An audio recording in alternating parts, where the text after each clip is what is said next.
Okay, guys, it's going to be another classic ROH review. This is going to be Glory by Honor 6, which is, these are two of the most historical shows I think Ring of Honor's ever done. And, you almost like forget about these shows and think about how much of a big deal it was for Misawa to come to Ring of Honor. I'm just like, man, he actually came to Ring of Honor. Like, that's crazy to even think about. I mean, it really is like, you could really make an argument that this is the biggest legend that ever came to Ring of Honor. Now, obviously, these shows didn't do what, Joe versus Kabashi did for Ring of Honor. But still, like, when you look back on it, it's just, it was really cool. And I think Misawa's performance was really good. I think these shows have aged very, very well, looking back in retrospect. So we're going all the way back to, and we're continuing with the Glory by Honor series. If you guys missed it, I'll put all the Glory by Honor videos in a playlist so you could go back in time and watch Glory by Honor 5. I did that review, 2 times already, so no reason to do it again, right? So, but Glory by Honor 6, I never touched on this video. I think Truth Slayer reviewed it. I think Crazy Mike has a live review of it. So if you want to watch those reviews too, definitely check them out so you can kind of get a feel for, how this was received at the time. But they were pretty disappointing at the time, I remember. I remember the initial reception was not very positive, especially the New York show. Like, there's a lot going on here, There's a lot of, disqualifications, Nigel not being able to defend the belt. Some of the endings were a little bit questionable in terms of the enjoyment of it. So let's get right down to it. So we go to Philadelphia for November 2nd, 2007, Friday night. Friday night in Philly, Brent, Albright, and BJ Whitmer taking on Kevin Steen and El Generico. Anytime you see Kevin Steen and El Generico in the ring, this was during their heyday. It was a fun match. This really kind of escalated the Hangman 3 and, Steen and Generico matchup there. So, a good way to start off the show there. Next up, you have Claudio Castagnoli taking on Hallowicked. These two guys know each other from Chikara. They're, because they're in Philly, they're giving, Hallowicked a chance. Chikara ran most of their shows in Philadelphia, so you saw great chemistry there. I think both guys were students of Quack. And at this time, Claudio was really, he's really making a name for himself. So you saw good chemistry there. Davey Richards actually took on Delirious. And, good stuff between Davey and Delirious here, man. I just thought Davey came off like a prick. There was a lot of, trash talking with the fans. Delirious actually, busted out a Cobra Clutch, version of a Cobra Clutch superplex there where Davey rotates around. Really, really hard fought action here, man. Davey goes over, but, Delirious, put up a hell of a fight there. I don't think we've ever seen Davey and Delirious ever. So that was a little bit of a treat right there. Next up, you have the Briscoes taking on Roderick Strong and Rocky Romero. Good match right here. You could definitely tell the Briscoes lost a little bit of steam, as 2007 was ending, but very stiff stuff here. What you really remember about this match is that it didn't go 2 out of 3 falls like the pay-per-view match, so it was just 1 fall to a finish. Went pretty early on in the show for a Briscoes match, so the crowd was definitely into it, and just good stuff. The Briscoes were the MVPs for 2007. Without a doubt. So, and then you had all these Age of the Fall segments in the streets of Philadelphia. Basically they're criticizing, what society's become. You had Lacey, Tyler Black, Seth Rollins, Jimmy Jacobs, and Necro just kind of standing in the background, not doing anything. Basically, Jimmy's just talking trash this whole show about the pitfalls of society. So you have Jimmy Jacobs, Necro Butcher, and Tyler Black taking on Jack Evans, Ruckus, and Jigsaw. This was good for a while. It lasted. I thought this had a lot of action, and it just came to an abrupt end when Jimmy Jacobs locks on the end time, which kind of gave the match a very dark feeling. At the top of the class trophy, you had Mitch Franklin taking on Ernie Osiris at that time. So it was a good way for the students to, show what they can do there. And then we get to the meat of the card here. We have match 3 in the best of 3 series. You have Bryan Danielson taking on Austin Aries. Great matchup right here. I would say that, it's tough to really rank the Danielson and Aries stuff. I mean, it really is. Because, survival of the fittest, most people don't really count that as a, Aries and Danielson match, but that's the best work that they did, when they were in the finals of survival of the fittest. They had a 76-minute match at Testing the Limit. So it's hard to compare those matches with all the other matches, but I would definitely say, even compared to like Nowhere to Run, this match is, very crisp. I would definitely say, like, when you watch this match back, they seem a little bit more seasoned, a little bit more skilled than they were. It just came off like they just came off better here. I mean, this is 2.5 years later. And it's funny, like, the dynamics really changed. Like, I think you can probably argue when Aries was champion in 2005 that, you could probably argue that Aries was a better worker than Danielson. Some might argue that, but slowly the tide really turned. And when you get to this match, like, Aries is like a severe underdog, where this whole best of 3 series is really designed just to get Aries back up to that level. Because after he went to TNA and the Austin Star thing failed, it was kind of like you had to slowly bring him back up. So this is a great matchup right here. The first match at Honor Nation, Aries shockingly won with the last chancery submission to make Danielson tap out. The second match is at Chaos at the Cow Palace. I believe Danielson got the victory with a small package. And then the final match right here, they really played off of those previous matches very well. There was a series of just roaring elbows that came off stiff as hell. There was, Aries is going for the, countered the small package into a brainbuster to get the 450 splash. So it came off really, really well. I just thought this was crisp. This is just, them at their best right here.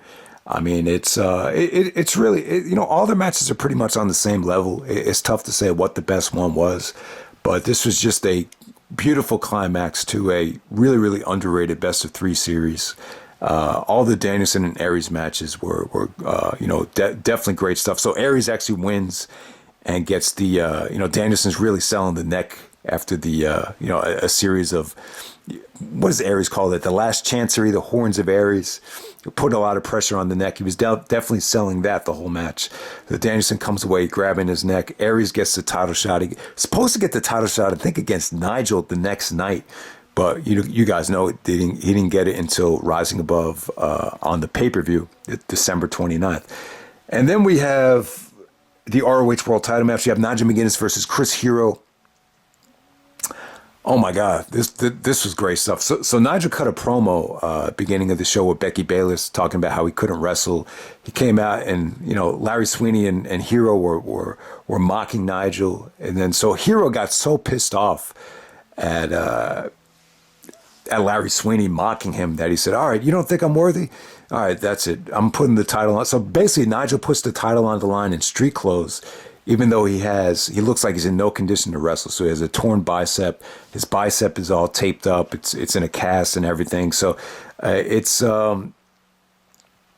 really a unique situation here, what happened. And, Nigel just shouldn't have, he should have just ignored the fans. He was basically comes out, he's like, you could tell it really bothered him that he was not able to wrestle on this show. He said, I'm on a show with Misawa and I'm the champion and I can't wrestle. You have no idea how much this hurts. He's like, I have a torn biceps ripped straight from the bone. I've been wrestling, 7 years, working my ass off. And these guys in the front row go like, wah, wah, wah, wah, wah, wah. And then I was just like, yeah, wah, wah, wah. So I tell you, man, Philadelphia could be cold, and that's what the word of Nigel. But him and Hero actually had a pretty. It didn't go too long. Nigel was wrestling in jeans and everything, but the fans really got into it, man. There was a couple times where Hero got the schoolboy. The fans were with them every step of the way for the 3 count. Hero actually made Nigel tap out while Nigel had his, foot on the rope. So Hero kind of used that as leverage to get another title shot. The tide kind of turned when Nigel actually got the London Dungeon on the edge of the ring apron onto the outside. And, Nigel was able to make Hero tap out with the with the, I'm sorry, not Tower of London. Yeah, the London Dungeon to make him tap out. So that was a great finish. And yeah, they, you know, Nigel really gave you a nice, sweet little match while he was injured. I forgot how good this was, man. But yeah, Hiro got the title shot because he won survival of the fittest. And then, you know, because he did make Nigel tap out while Nigel had the rope, he demanded another title shot. And then we get to the main event. We have Mitsuharu, Misawa, and KENTA taking on Takeshi Morishima and Naomichi Marufuji in the main event. And yeah, I mean, they gave Misawa a lot of respect here. I thought the match was excellent. Now, Misawa, this whole weekend, he didn't do anything crazy. Like he didn't take any, you know, major bumps. Like if you're expecting him to take the kind of bumps he did with the, you know, that he took in the Kabashi matches. I mean, nah, you're not going to get any of that. But I thought he gave a great effort. I thought he looked in pretty good shape. I thought he looked a lot better than from what I remembered. And it's really sad, you know, what happened to Misawa. And you kind of wish, you know, maybe he had retired a little bit earlier. You know, but yeah, man, I thought the stuff between KENTA and Morishima was awesome. You know, KENTA just, you know, kicking Morishima right in the face. I thought that had pretty stiff action right there. So this is really the only time you'll see like a Noah versus Noah match in Ring of Honor. I think the only other time you got it was Go Shiozaki Marufuji at Death Before Dishonor 6. So very rarely would you get like a Noah versus Noah match. So they were trying to sell it like it was a Budokan Hall level main event. You know, that's the phrase that Dave Prazak used. And, you know, the action was great, man. You know, Misawa hit a lot of, you know, vicious, you know, roaring elbows, a lot of nice forearms here. I thought he was fine. You know, Marufuji got a great ovation. It was just really good action. This is a 4-star level main event. You know, the fans, you know, didn't really care for the finish, just ended in a 30-minute time limit. To me, like, I don't see what the big deal is. You know, I don't see why one of these guys couldn't take the pinfall, but, you know, I guess, you know, this is the type of match that, you know, if it happened in Japan, if it happened in Noah, it'd just be a regular house show. But, you know, because they're in the United States, it definitely felt like a big deal. So I don't mind. I don't really mind the no finish, though. I thought they gave you a half hour of just great wrestling. You know, no one really talks about this match, but, you know, the Philadelphia show, it was okay. You know, it was cool. You know, Nigel got a cold response in Philly here. He would get an even colder response in New York. But, you know, Bryan Danielson, Austin Aries is the match of the night. I thought the main event was great. I thought what Nigel did with Hiro was magical while it lasted. And, you know, there's some pretty good undercard stuff here, too. You know, Briscoes versus No Remorse Corp.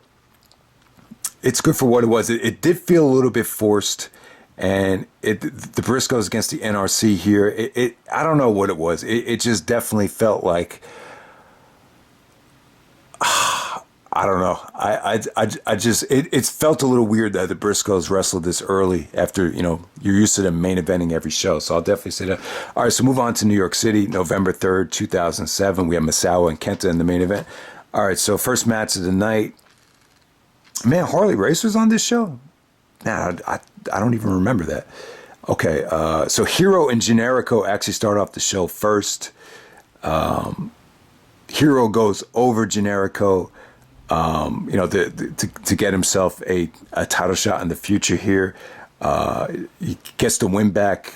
I believe Generico actually beat Hiro at the Race to the Top tournament.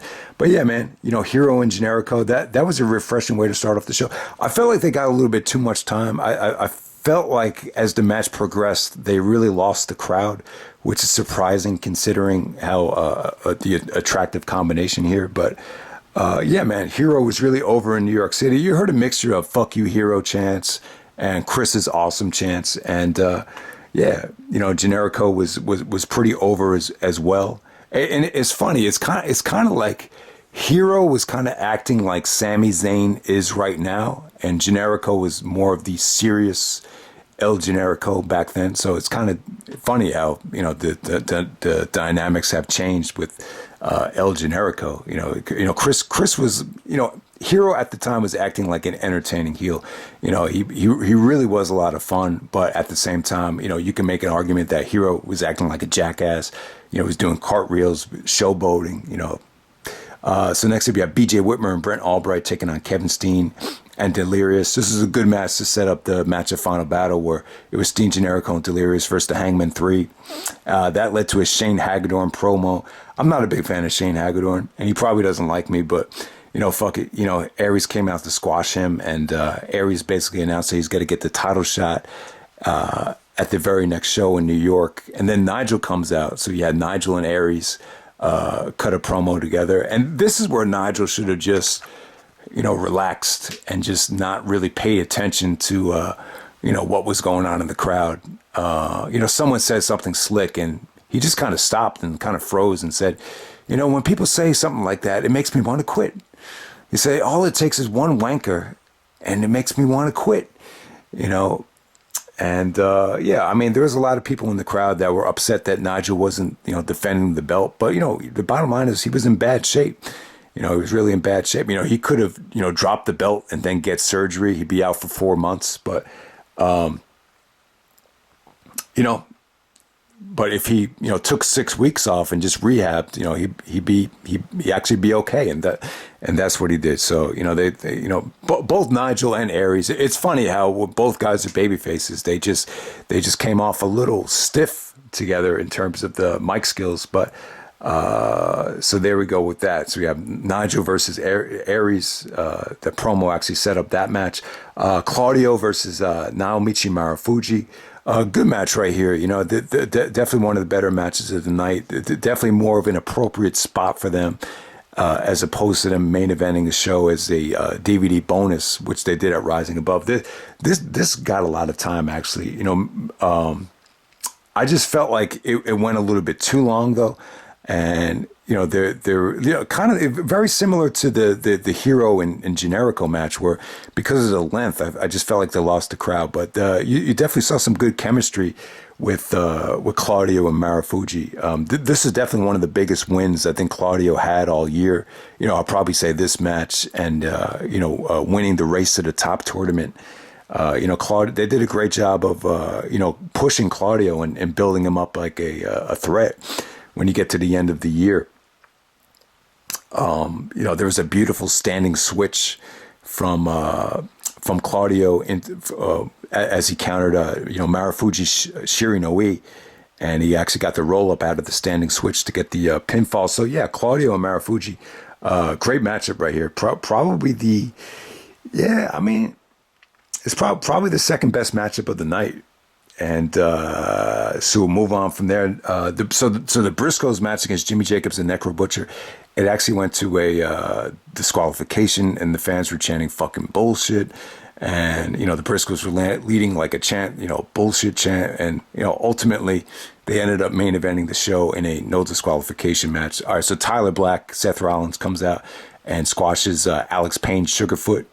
And he actually wins with the God's Last Gift. And next up we get Takeshi Morishima taking on Bryan Danielson. You know what?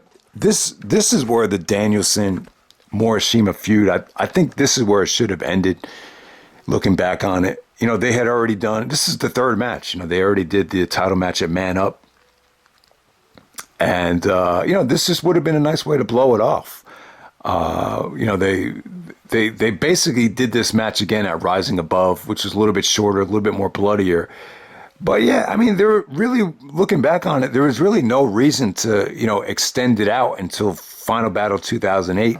It's just that, I don't know, I'm just going to assume Pro Wrestling Noah didn't want, Morishima to lose clean to Danielson. But Danielson looked awesome here, man. I would definitely say that these shows at the end of 2007 was probably the most over Danielson ever was. You heard a lot of best in the world chants to Danielson here. He looked great. The match, while it lasted, it had a lot of intensity.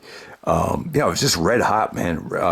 Just the way Danielson fired up the crowd, the dive into the outside off the top rope. That was probably one of the most impressive, high spots Danielson ever did. He actually took the ring bell and the thing you knock the ring bell with to ring the bell, and was trying to take Morishima's eye out. Morishima does a backdrop driver to him on the outside. That was a must see spot.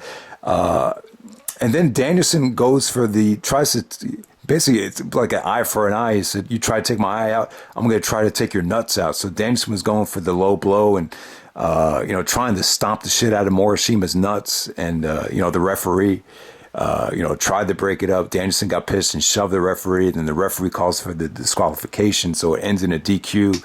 So, it was, I understand that, when you're booking these shows, and especially when you're working with a powerhouse like Pro Wrestling Noah, you're very limited in what you can do.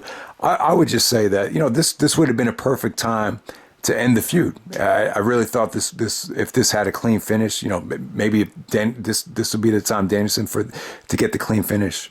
It would have been a good time to do it. But, for them to wait until Final Battle 2008, it wasn't the worst thing in the world. It still came off great. But, I've always thought that, the Danielson Morishima thing, there was really no reason to drag it out for as long as they did. But let's move on to the next match. We have Roderick Strong, Rocky Romero, and Davey Richards taking on Jack Evans, Ruckus, and Jigsaw. They actually said there's a rematch from Honor Nation where they stole the show. I don't really remember them stealing the show at Honor Nation. I just remember the Aries Danielson match there. So I imagine that was probably a little bit better than this. This ended up being more of a tornado tag, great spots. If you like Jack Evans, you like this type of thing with a lot of spots, a lot of action, you'll like the match for what it was. It featured a lot of Strong versus Evans here. It was really the kind of the blow-off match to the whole Strong and Evans feud, where it was, No Remorse versus the Vulture squad. That's Jack Evans' stable. This was during the whole faction warfare, the epitome of the faction warfare right here. Strong actually, he gets tied up in the Tree of Woe. Jack actually did a 680 to Roderick while he was doing the Tree of Woe. That was a pretty cool spot. But ultimately ends in Roderick doing a stronghold to Jack Evans and kind of bends him in half like he's a pretzel. So the finish came off great there. That was a nasty looking submission. And man, so good match there. Next up we have Hiro versus Aries. It's kind of an impromptu match, so Aries couldn't wrestle Nigel, so they had to do something with Austin Aries. So Aries had two matches. So the problem with this is anytime you see two guys wrestle earlier on in the show and you're asking them to go this late, it's a little bit challenging to get the fans involved. But basically, Hiro was a little bit bitter that Aries would get in the title shot, and basically said that Austin Aries is so 2005 and he's the worst ROH champion ever. He's even a worse champion than Xavier. And so that was pretty funny. But then Aries came out to defend himself. He's like, I heard you been talking a lot of shit about me. So it's funny, Aries was a little bit stiff on the mic back then. It's amazing what the heel turn did for him in 2009. But man, Hiro versus Aries here. The stipulation was that if Aries lost, he would give up the title shot to Chris Hero. But if Aries did win, then Larry Sweeney would have to face Claudio Castagnoli at the time. Sweet and Sour was still feuding with Claudio. So the stipulation was if Aries won, which he did, then Claudio would have to face Larry Sweeney at Final Battle, which wasn't a big deal, wasn't anything really to talk about. But yeah, Aries actually won with the Horns of Aries, the last chancery. I really thought this was the match that should have main evented Final Battle 2009.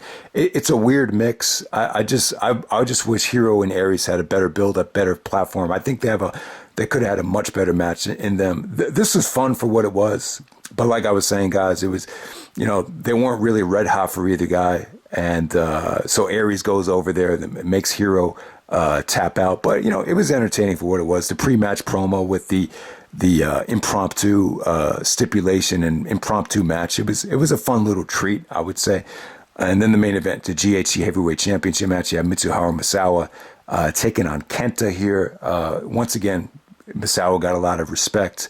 I thought he looked good here. He gave a great. Yeah, Misawa gave a great effort, man. A lot of stiff elbow shots from him. KENTA. KENTA got a great reaction too. This was the most sickest go to sleep ever. I mean, KENTA didn't get him with his full kneecap, but when we're talking about a lot of his thigh making full contact with Misawa's head, it was this might have been the stiffest go to sleep I've ever seen. So you definitely had good stuff there. You had Misawa giving Kenta a version of an island driver, Kenta kicking out of the island driver. I believe Misawa actually won with the Emerald Flosion finisher. But yeah, man, Kenta and Misawa definitely holds up. I would definitely say this was, one of the best matches of the night. I was still giving 4 stars. Just good stuff. I think the Misawa stuff kind of went underappreciated. I just think it was. I thought him and Kenta really, gave you as much as you could have asked. There was even a spot in the match where Misawa went for a torpedo, a tope, into the middle rope onto Kenta on the outside, and it's just a great effort. I don't think you would have expected that. And then the main event, you have the Briscoes taking on Necro, Butcher, and Jimmy Jacobs at the Edge of the Fall. This ended up being a street fight, and it's tough, man. It's tough after you sit through a whole show like this. It's tough to really get the fans, that invested in it. But they you could definitely tell Necro gave his body too much. You could definitely tell he's feeling the pressure. Main eventing a Misawa show. He took a lot of questionable chair shots. There was a toss off the top rope onto a set of chairs to Necro. So Necro definitely took a lot of punishment. The Briscoes took a lot of chances here. It was a street fight, non-sanctioned. Briscoes are wrestling with shirts on. Jimmy Jacobs went for a senton splash off the top rope through a table. There was a lot of sick bumps here. I thought they gave a great effort. It kind of had a depressing atmosphere in terms of the crowd reaction. It just, I don't know. This was one of the first New York City shows where you could definitely start to feel the burnout. Maybe New York getting too many shows. Briscoes get the pinfall with the Spike J Driller to get the win. And, really, really hard fought match at the time. The Age of the Fall, where, you had the whole fallout from Man Up with them attacking the Briscoes, and, Briscoes wanted to get their revenge. So it was good revenge for the Briscoes. They really, capitalized on the animosity and the heat that the feud built on the video wire. So yeah, man, this was a good show.